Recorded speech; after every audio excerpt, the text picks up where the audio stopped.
Hey yo, shout out to my nigga Mikey T, the movie star. There's a lot of scrutiny on Troy Ave right now. Why do you think he's facing so much backlash for what seemed to be one of the most gangster actions on camera? I just think like if in the streets, if your name is associated with any type of like whatever he did, I'm saying, because I really don't know what he did. They say, I'm saying, I really don't know what he did. I try not to, you know what I mean? But when your name is associated with anything like a snitch or he was subpoenaed, who he was, I mean, the people gonna look at that a certain way, if it's true or not. Some people be rumored to be snitches. You might get treated like a snitch. You know what I mean? So that's what it is, you know what I'm saying? They using that against them. They using that shit against them. You know how this shit go, man. You know how this shit go. It's like when you a person like that's in the forefront, people watch your life and they gonna have opinions on what you do. Maybe if you do something right or you do wrong. So, and him just being a public figure, we get to hear those opinions from everybody. So, I'm saying that's what it is. Now they're banning him from performing in all the New York clubs. Yeah, I saw that. It's fucked up. This shit'll fuck your money up. All that dumb shit. These niggas, you know what I mean? This shit'll fuck your money up. So it's a fucked up situation for him. You know what I'm saying?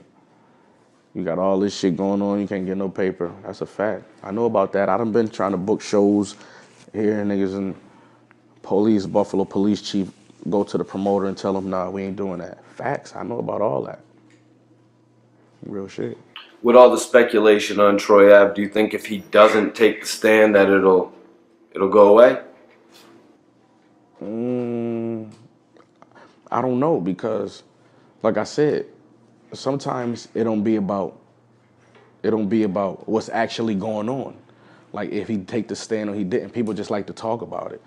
So he like, oh, what people be like, oh, well, he was gonna take the stand, or you know what I mean, like real shit. So you know what I mean. That's why he got to do what he got to do, and he can't get caught up in anybody's opinion. He can't get caught up because that's a real situation. When you're talking about prison and you're talking about district attorneys and judges, that's a real situation that another grown black man got to deal with. So I'm saying that's something that he got to all this shit right here. Like he got to turn this down and really deal with that situation. They're calling your album Tana Talk 3 one of the hardest albums of the year. Tell me about it. Tell me about creating this new joint.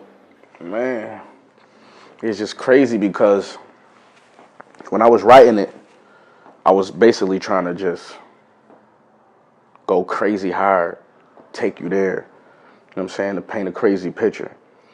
And rappers know. They know what I'm about to, they know about this, what I'm about to say. Sometimes you record music and then you don't listen to it for a while because it's not coming out after you record it. It might sit on the shelf for a while. And Tana Talk 3 sat on the shelf for a while. And after we did it, like Wes was telling me, yo, this shit fire, this some best shit. Conway telling me like, yo, this some of the hardest shit. You know what I'm saying? So I know it's hard, but I'm thinking like, damn, is it that hard? I'm gonna be honest with you, pause. But months went past and it still wasn't out. Months were passed and it still wasn't out. So I kind of like heard it different. I was like used to the songs, but when that shit came back out, everybody for their first time hearing it, they went crazy. And I knew they was because it's about timing. And it's also about the feeling that I create when I'm doing these songs. People know me now. I could have been put out an album, but people got more familiar with me. And the more they got familiar with me, they knew my backstory. You know what I'm saying? They knew what I bring to the table. They you know what I mean? They became fans of me.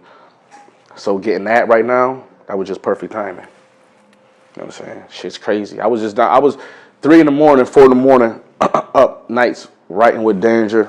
He making the beats, we rolling, we smoking fucking blunts, backwoods, Dutches, whatever we can get our hands on, you know what I'm saying? Because like I said, we in the A, we in Atlanta, we motherfucking making Waffle House runs, working on that album. Wes will poke his head in every few hours or every few days. He come in the lab like, what you got? We play some shit for him. He like, it's fire. I mean, and Conway, he coming in the lab telling me he hearing songs. He giving me pointers like, yeah, just I mean, just be you on this shit. He telling me don't. What he told me? He told me one time, it's like, don't let the pressure get to you of writing this. I'm saying, just keep doing what you've been doing. So man, she was dope. Yeah, epic. How about working with Alchemist? Crazy. The first time I met Alchemist, I recorded that 51. You know what I mean? And that was my first time in LA, everything. It's crazy, you know what I'm saying? Even to work with somebody like that at that time of my life, when you go to a studio, my first time meeting him now, first and foremost, he worked with all the legends. He worked with all the niggas. Mob, you know what I'm saying? Fucking Kiss, whatever, you know what I mean? All the niggas who I listen to. Styles P.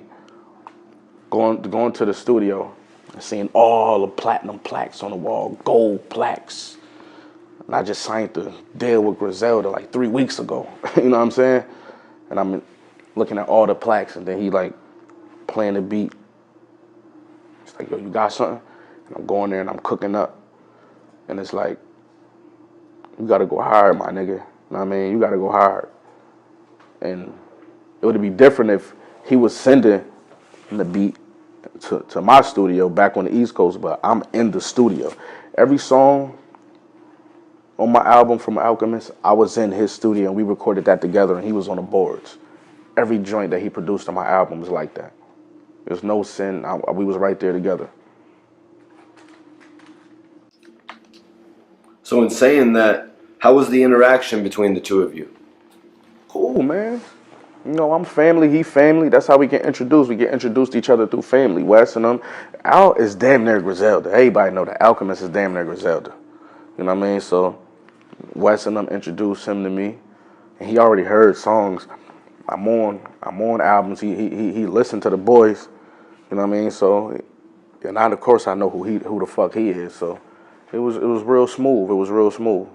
What was the longest amount of time that the two of you actually had to stay in the studio together when creating a track? Were you guys together maybe 10 hours one night, or? I was all about to say, about 10 hours. You know what I mean? About 10 hours. And I'm not in there, and for 10 hours, that day I did like 3 joints. You know what I'm saying? I done been in the studio long over there, not even recording, just over there fucking with him. But I done went over there like, that 97 Hove, that verse for 97 Hove, I think I did like 3 or 4 tracks that day. You know what I mean? On some real shit. Because when I did that track, those was 2 different songs. Those was never meant to go together until a week before the album came out.